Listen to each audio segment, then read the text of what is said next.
Okay, well, thank you all for coming. I really appreciate it. This is me. I'm Kristina of Juniper Clay, and I'm going to tell you my story through some pots, through about 5 pots and one community. So the first cup is my spark cup, and I'm taking the word spark cup from the bird watching community. And bird watchers they have this wonderful phrase called the spark bird. And it's the bird that got that person excited about being a birder. And I am not a birder, but I've heard them use that phrase in such a wonderful way. Like, what was your spark bird? Or this was my spark bird. And this is my spark cup. And what this is a cup that one of the first pots I ever made. I made it about 6 or 7 years ago. It's a little pinch pot made from very recycled clay. Oh, and I can see that my slides are a little distorted, so that doesn't look quite like that. It's one of the first pinch pots I made. I made it for an assignment at Tacoma Community College when I get started making some pots. And there's a couple of things that resonate about this for me. The first is the minimalism of this. It has some design elements that I still employ today. It has an unglazed exterior and the lack of decoration that's happening in that. It's a big part of who I am as an artist. And I really like being part of that tradition and using that constraint as a way of expressing ideas. But more importantly is that this cup cemented my understanding that handmade pottery will change your life. So all of us in this room right now, we all know that eating and drinking off of handmade ware is just a fundamentally different experience than eating off of commercial ware or paper plates or anything that's not handmade. But we didn't always know that. So prior to this, I did not know that. I had some great dishes that I got from West Elm, and they worked perfectly fine. You know, they could go in the dishwasher and do whatever I needed them to do. But as I started making more work and using it and buying work from other potters, that's when I started to notice the difference of that and really appreciate it and feel that. And so that's what this spark cup represents to me. So the next part of my story is the point when I started making art in public, and not like literally making public art, but making work and showing my face. And so the next thing is when I started selling more work, and I didn't want to make my art necessarily in public and show my face and tie my identity to my work. This is part of my story, because when I started it, I wasn't hiding the fact that I'm a Black woman. That's a very hard thing for someone to hide, but I didn't publicize it. And that is, of course, because of racism. And we all know that the work of any marginalized group of people is devalued, and it doesn't get the same kind of appraisal as the work from non-marginalized people. And I didn't want to deal with it. I wanted people to see my work, and maybe they would hate it, maybe they would love it, maybe they wouldn't care about it at all.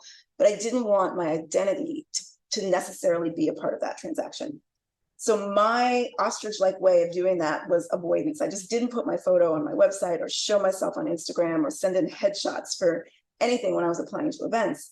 But I had a real turning point in the summer of 2020, along with everyone else.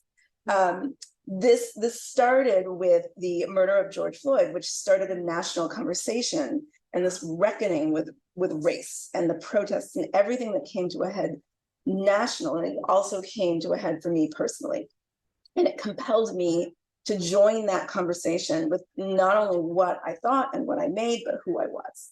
So in June of 2020, I posted my first ever picture of myself, and I wrote the caption and told people why I was doing that. And I started to use my work more to engage with bigger ideas and use the work to make something more. And that leads directly to the second pot that I want to share. And that is a protest sign that's shaped like a cup. So that summer, all of us will remember the kind of energy and urgency around everything that was happening and all of the conversations that were happening about race. And a big part of that for me were the protests and the marches and public demonstrations and the signs that people had.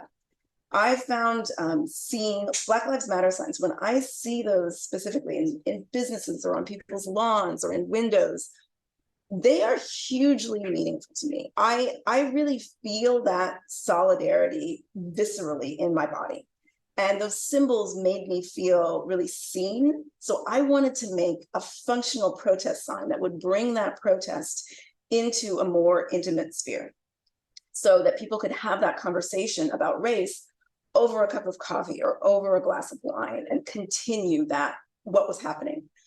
And my thinking behind that is that for a lot of people, the summer of 2020 was the first time that they had ever really thought about race, because they hadn't had to. So it wasn't a part of their lives.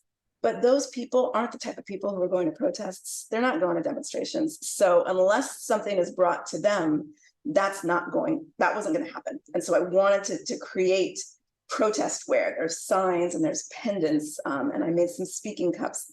Those were my ways of bringing that conversation into a different space.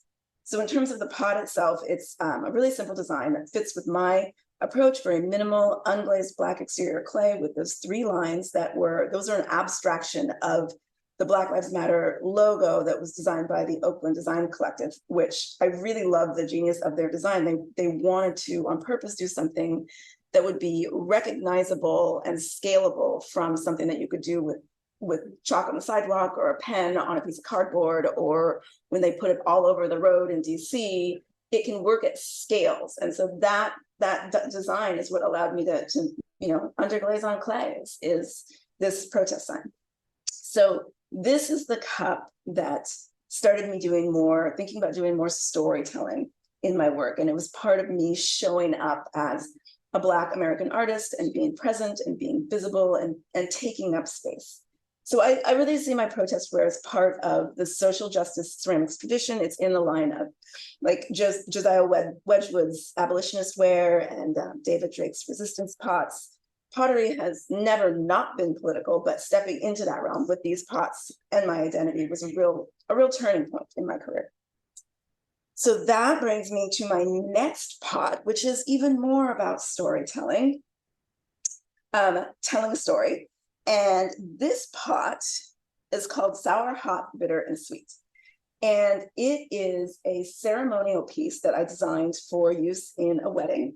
And it's for a ritual that happens in Yoruba and Black American in the South. It's a wedding tradition where participants taste lemon and pepper and vinegar and honey and kind of reflect on the different seasons of their life or the ways that relationship is going to change. And there's going to be some different aspects of that will merge together and create a really rich experience and a rich life. So on its own, this is a really simple design. It's 4 hand-formed porcelain dishes on a plank of cedar, but I'm using them to do that storytelling and create something that is more than just what it is on its face. So it's the story around that work, and the celebration and the infusion of Black joy is what I'm putting into this piece, and I want it to do for me. The porcelain, I think, does that really well. There's a nice clarity to the shape and the color. This is something that's really comfortable to hold in your hand. And I want the couple to be able to use it, not just for the ceremony, but they can then use those dishes throughout their lives. They can put salt in them. They can put ketchup or soy sauce and use that as a touchstone for remembering that day and remembering their vows and remembering what was so important about that. So I wanted to use this as a work. This is a serial piece. So this first one I did it's actually for an exhibit here last year. And I brought a second one to this festival, and it's gone now, so you can't see it, but there's a slight variation. I did it with a walnut plinth instead of cedar. And I still use porcelain, but instead of a white interior glaze on the porcelain, I used a copper blue glaze. And I did that because copper is the traditional 7th anniversary wedding gift. And I wanted to do something that was going to honor not just that beginning, not just your wedding day, but what happens 7 years later? Are you still remembering this stuff? Are you still celebrating that Black joy on something that you can do for milestones along the way? And so it's a serial piece. I'll likely make one with tin white glaze on redware or blackware for a 10th anniversary. And I might do something with gold luster for 50th anniversary, so that you can really bring in the longevity of a relationship and not just the beginning of something. And I think I'm going to limit myself to only making a maximum of 50 of these in my career. So I'm 2 down, 48 to go. So I really like celebrating that joy. So this is the piece that got me really opening up how I think about my work and wanting to do more of that, incorporating intangible materials as a way of building meaning. And this next pot I want to share with you and show is a way I did this with a collaborative piece. So this piece is called Hope Memory, and it was created at the Tacoma Art Museum as a collaborative pot with community members. And none of the community members were potters. There's one of the people that were working on one of the pots right there. It's a coil built work, and we made it together. And I asked the group as we were making it, I wanted everyone to identify and incorporate specific hopes and specific memories into these bowls. So hope is the brown one and memory is the red one. And what I'm exploring with this idea is that clay can hold on to those big emotions for us. Like when there is something that is too much, if it's a protest, if it's you've fallen in love and you can't handle that and you need to put that into something, the clay will hold that for you. So I asked people to distill their specific memories into a one-word touchstone and put those into the clay as we were making these coils and attaching them to hold on to that. So hope is the red one in the back, and it's carrying someone's hope for spring again. And it's holding someone's hope for bonding. And it's holding someone's hope for permanence. And memory is holding the memory of bare feet. And it's holding the memory of warmth. It's holding, for someone, it's holding the memory of blue. And someone else put in the memory of sun. So the decorative elements on this are really minimal, of course. Memory has those lines that are gesturing toward lines of text. One line for each memory embedded into the work. And there's actually 7. I didn't read all of the memories that are in there, or all of the hopes that are in there. And hope has short little blocks, and those are meant to evoke like tiny seeds of hope, which is a little bit trite, but you know, it's the design for this one.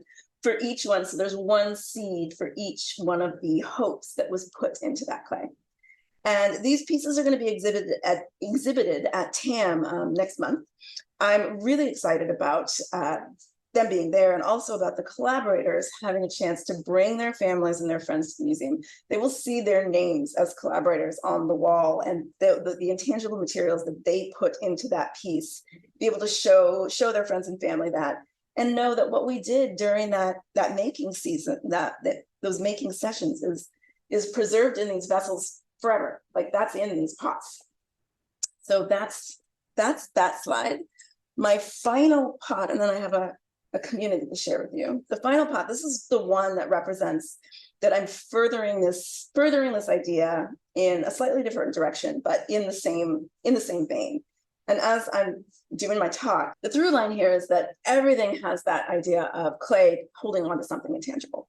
This final one is exploring that pot in the sense of the pot as a social agent, or something that can have a life or a role in someone's world. And that the pot that expresses this for me is compose.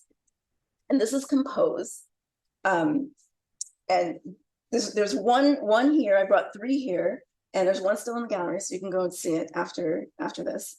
And this is an interactive sculpture that can express those ideas or emotions or anything that you can't handle, some intangible thing. You can put it into the clay, but it's a slightly more flexible way than what I did with Hope Memory. Those were specific memories and specific hopes. This design allows you to create a composition that will do that for you and change it. So the design of this, it's a hardwood plank with grooves in it. And then there are these irregularly shaped, wafer-thin, translucent porcelain records. And they're decorated with a line of red iron oxide. And the records you can put them in the grooves, and then you can move them closer together, farther apart, rotate them, lay them flat, turn them to the back. Some of them have a little bit of warping or a little bit of texture that will catch light in a different way. Depending on where your light source is, there might be shadows to play with or other things that you can play with as you create this composition. But it's a vocabulary for the person to create a composition and express something. And another important part of the design is the delicacy of this work, is that I'm really using that delicacy. Those records are very, very thin. They're very, very fragile. They will absolutely break if you are not being careful, if you are not paying attention to what you're doing and doing that with real intent.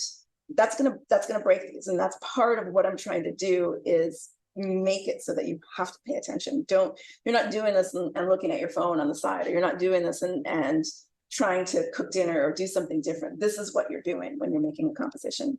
And the constraint of that is what I want to put in there.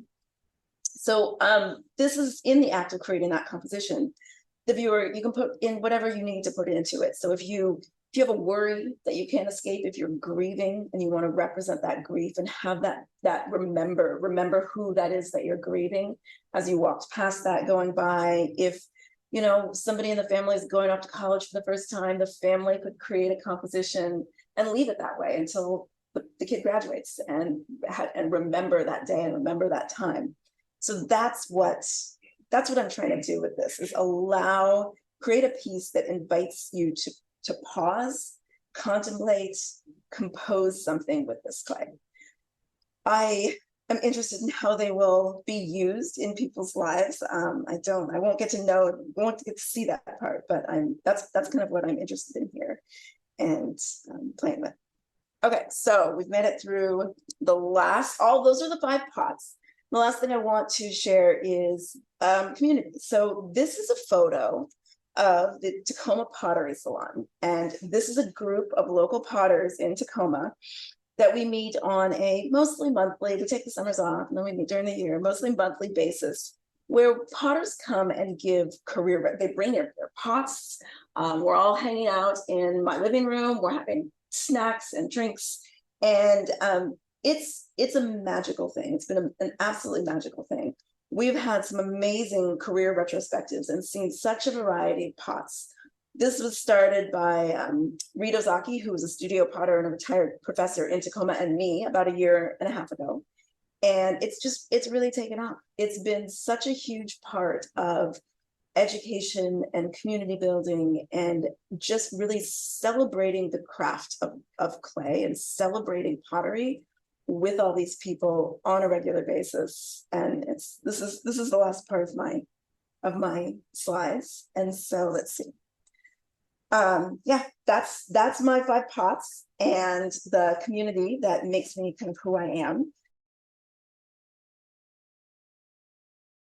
Do you have any questions? Absolutely.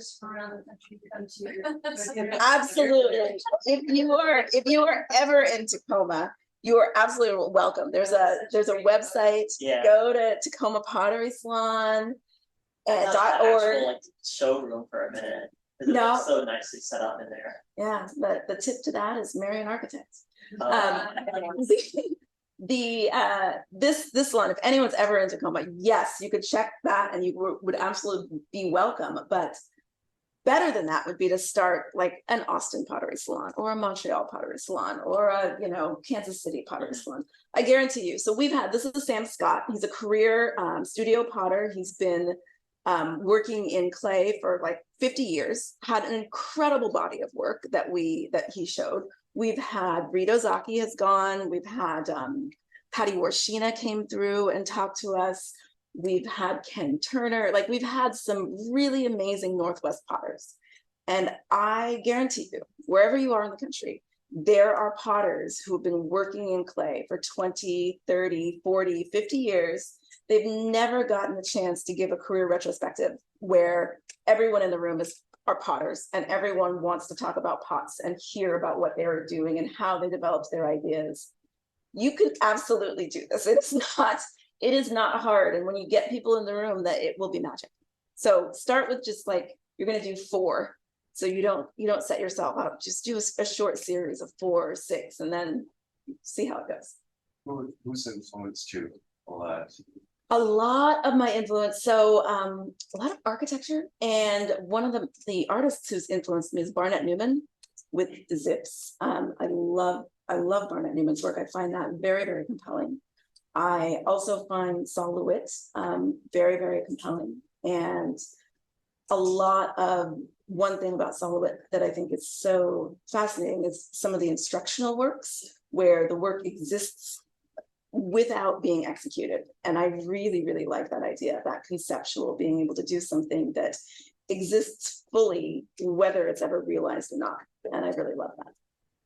Out of curiosity, like it's cool seeing like these different projects and ideas sort of like come in and out. Do you maintain like, albeit similar, like these sort of compartmentalized bodies of work at the same time? Do you sort of go? Oh, yeah, I'm still making like these. So compose, I think I will only ever make. I haven't picked the exact number yet when I get tired, but it will never be more than 100. So I won't make more than 100 of these. This body of work, I'm actually going to do another one for the city of Tacoma in about a week and a half. It's going to be, I think we're going to call it Celebration, and we're going to make another pot. So I can see doing some of these again over time. These are something I will probably make generally when I'm at a show like this. Like I might bring one to a show like this. I might do one for a commission if somebody wanted one for their actual wedding. Did you use one for your? I did not. Oh. I got married before I was a potter. I wasn't even making pots. Ask you a question. Yeah. I'm trying to figure out when do I step in? Now. Now, okay, well, I wanted to ask you because of the fact that you have so many rituals. I like history and I like reading rest myself. Do you do a lot of reading, or is this from your own encounters with other people and your rituals? I think you can get that from a lot of spaces. That is one of the things that has been a major part of me developing as an artist. I did not start until I was older. And so I've done a lot of reading, and I've seen a lot of things, and I've noticed things and kind of remembered those and try to put them into my work. So like, this is something that like the protest wear, the protest cups and protest necklaces, that came out of that specific experience and something that I wanted to do. This sour, hot, bitter, and sweet, I think I was just reflecting on a wedding, and I had thought about that, and I have seen that ceremony before in other people's weddings, but it wasn't an immediate thing. It's just something that I've seen in the past and wanted to do. These collaborative coil pots, this is a little bit of a, I'm definitely on the, I don't know what the spectrum would be, but the people who feel like you can actually put hope and memory into clay, that's the side of the spectrum. So this is a little bit weird, and it might be mine.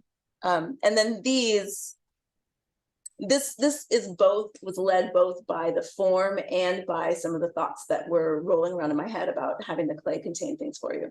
Part of that, I started making those little those porcelain records, and I didn't know what I was going to do with those yet, but I was making some of those. And then the groove, the table with, the plank with the groove, actually, my husband was making something, cutting wood, and there's a scrap piece of wood that you use when you're making these cuts. And so there's this board with different cuts going all different directions and shallow, and I found it beautiful and something that should be on the wall. But also that's what got me thinking about, hey, maybe I want to use something with grooves like that and wood. Well, I really liked I liked every single part of the slideshow, but the part that really got my mind racing the most was the first one with the Black Lives Matter cup, because that whole period was the same time I was starting my business, and it made a huge influence on how I thought of myself as an artist. Because it affected everyone on the whole spectrum of race. I feel like I was I didn't even have an idea of the whole model minority thing, and I was like, wait, I'm just sitting in that bubble. It's like, I don't want to be in a bubble. And it made me really learn to do the things I wanted to do without feeling like I was just fitting into a label. Mm. But also the whole thing when you're not showing your picture and everything, it made me feel so many things, when I was first starting to do shows and everything, it makes a huge difference what you look like. Yeah. People will ask you questions that they shouldn't be asking you that way. Oh, what's your where are you from? Or did you learn this in your country? I was I'm from Florida. I learned this in Florida. And so does your mom cook a lot of curry? What's her recipe? I was I don't know, I don't cook. But it's so many things. I'm have you been doing this for generations? Oh no, I just picked this up in high school. And it makes such a difference, and how people take you seriously, how they treat you, and it's one of those things that it definitely affects almost everything. And it's crazy, and it's so hard to bring it up, so I love how you have something that can bring it up in a very like a very elegant way. Christina, I Thank was you. wondering how your practice changed after sharing your photograph. Well, immediately after when I did this and wrote this article or this blog post on it, I got people wrote me messages, and I got a lot of interaction with people who had felt similar and who had also, I mean, and I think I read in here that someone who doesn't think that's real, just ask your friends who are people of color, ask your friends who are trans or gay or female or older artists, and they all know that hiding or obfuscating that is something that you make a decision about every single time you're trying to do something. And so that, I think, this did resonate with a lot of people. I got some attention and community. My practice, I think that this is where I started to think about using, like before, I'm working in a minimalist tradition, and a lot of the work that I did, I don't think had a lot of, I wasn't trying to do storytelling with my work. I wasn't trying to put something like this into my work before that. And then after that is when I started to think, okay, well, what can I put into this play? What can I say with this? Can I put Black joy in here and celebrate that? Can I put people's hopes and memories in there and preserve that? So that was, I think that's where that came from, is doing it for that first time and being able to think about how can I create this protest sign and this invitation to people to talk about something really hard. I'm putting that into this clay, and what else can I put into this clay? So yeah. So what was the communal interaction that you had when you did your workshops with the community? With this one? Yes, how did you actually interact, and did they touch the clay? Oh yeah, so it was at the Tacoma Art Museum. They have a mini studio. It's not like a big art studio or clay studio, but they have a room, and people could sign up. So it was a limited number of people, and everyone was sitting around a big table. They were also making their own little pinch pots too, that they could glaze and do. But everyone came up and rolled some of the coil. I started the pot out with a slump mold, and I think I did the first few coils. One of them was mostly done, and we were smoothing and scraping the edges. And the other one, they rolled a little bit of coil and put it on. And I'm helping, like that's me in the corner there. We are working together. So the nice thing about this as a project is you can get a really cool piece out of doing something like this, even with a lot of very novice potters or non-potters at all, because you're going to be able to do a lot of corrective work. And then the next day, as it firms up, you can do shaping, you can do trimming, you can make this into something really, really nice, even if during that first making session, it's a little rough. So they knew that you would be handling it and changing it, morphing it? Yeah. And then how about the infusion of their hopes and their emotions? How did you get them to? I asked them to think about something specific. So I really wanted people to think of a memory that they wanted to put into this piece together. And I didn't give direction on the type of memory that was, or whether it was a happy one or a sad one or whatever it was. I wanted it to be a strong enough memory that when they're putting that into the clay, they can really put it into the clay. And then I asked them to, and the same for a hope. The hope did not have to be a hope for world peace. Somebody put a hope for bonding, and I'm imagining that there's a relationship in their life that has a rift, and they want to bond. That's what they're hoping for, is they're hoping for that to happen. And so I wanted them to pick something really specific and put it into the clay. And I asked them to distill whatever they were thinking about into one to two words. So they wrote their name, and they wrote, what is the hope? What is the memory? So that's what's going to go on the wall notes, is that those specific hopes and those specific memories. Do you think they'll be surprised to find like which pot and how it has changed? No, they looked very, I mean, it's a more refined version of what we made. Okay. It's mostly like the overall shape is pretty similar. The height is pretty similar. I refined the rim, obviously, from what we were doing, and stretched it a little around, but it's not, they will recognize it immediately. Cause here, when they're, community can make pinch pots and they come back later to collect them after they've been kiln fired, they can't recognize their own pots. Yeah, well, when you're new. We did make, so everyone made their little pinch cups, two pinch cups, and they loved them. They made them pretty distinctive, so they all remember their pinch cups pretty well. But we glazed those and fired those, and what I wanted to have, this was a 2-part workshop. So we came one day and then they came back and did glazing. I glazed one of their cups and then they glazed the other one. But I wanted them to have the experience of eating and drinking out of something they made, of a handmade pottery. So I glazed one of the cups that they made, and they came back and, we're having wine and water and whatever, whatever was drinkable there. And they loved it. They loved being able to drink out of that handmade cup and then glaze it. And they recognized it. There weren't as many people probably as you have. I think there were only 8. So it wasn't as many people, but that was not one of the problems. I think like back to what you said in the beginning, like everyone in this room, everyone probably in this entire building, we all know that food tastes better out of a handmade object. And I think that putting myself in their shoes, the people that put their hopes and memories in those pieces that you were making together, even if it's slightly different than what they were making with you in the beginning, you refined it, modified it a little bit more.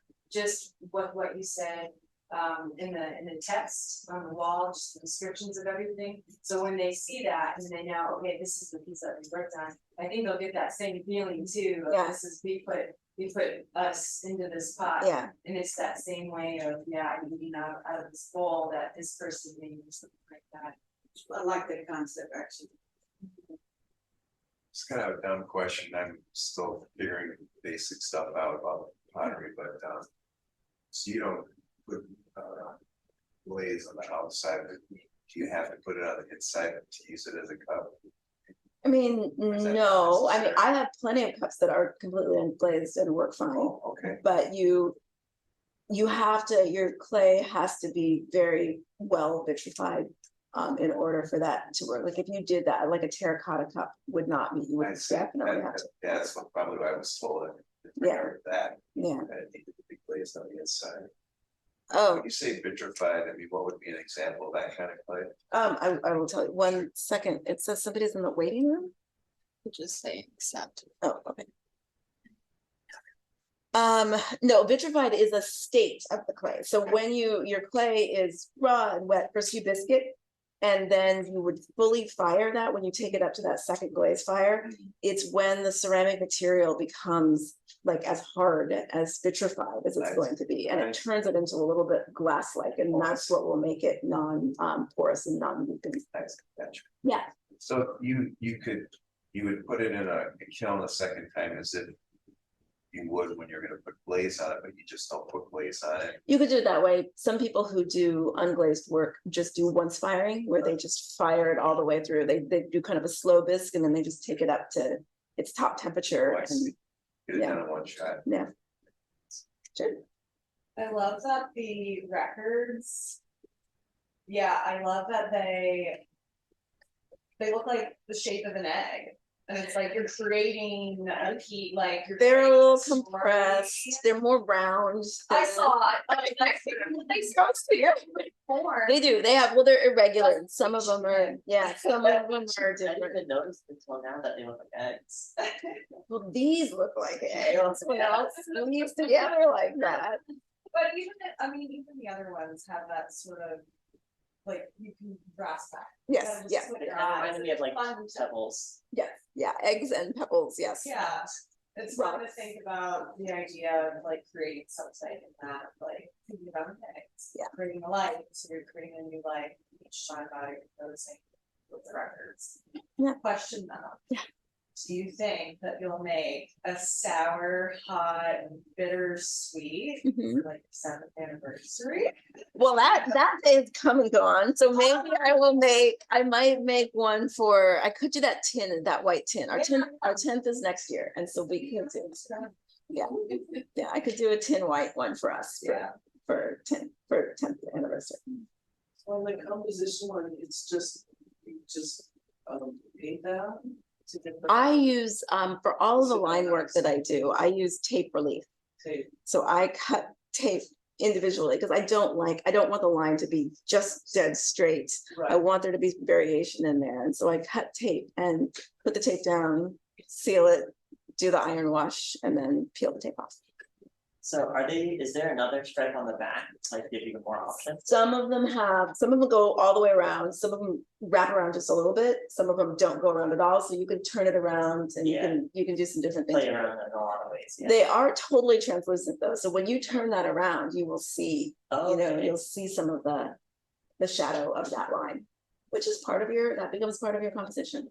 Those way horizontally as well. You could lay them flat on the block. There's one that isn't available for view. Somebody bought it, but it was a little piece of walnut, and you only get one record. And so that one, I really wanted I wanted that constraint. I wanted it to be, you can only rotate this thing, you can turn it around and rotate it, you can lay it flat, or you can leave it off altogether. Like, those are your options for what you can do to express. So you have to put much more of your intent. Like, it forces you to put a lot more intent, because you only have one thing to work with. So yeah, you can do whatever you can do with those. I would not break them on purpose, but you could. I was thinking about breaking, and you were talking about the fragility and how like they could break easily, and it made me think about Buddhist saying that has stuck with me before, which is the mug's nature is to break. Like, if you look far enough, like, this will be broken eventually, and it's part of the cyclic nature. The whole life cycle of it, yeah. Right. Yeah. Was that something that you thought about in making this, like, what happens when it breaks? I didn't specifically think, I like that actually. I think that's a really beautiful thought, or the way that you should expect that. We all expect that there is an end to things, and so something might end. So I wasn't thinking about that specifically. I had been thinking about, like, you get a certain number of these records. This one I think has 7. There's one that had 5, and then the one had just 1. And I was thinking I would probably replace it once for the person who, if you broke it, I'd replace it. Certainly if it broke in shipping, which it's a very delicate thing to ship. But I do like the idea that it might live out its purpose. Like, it might be done at some point, and you might break them, and that is the end. That is the curtain. And so I don't know. That's a really interesting thing. I like that. Thank you.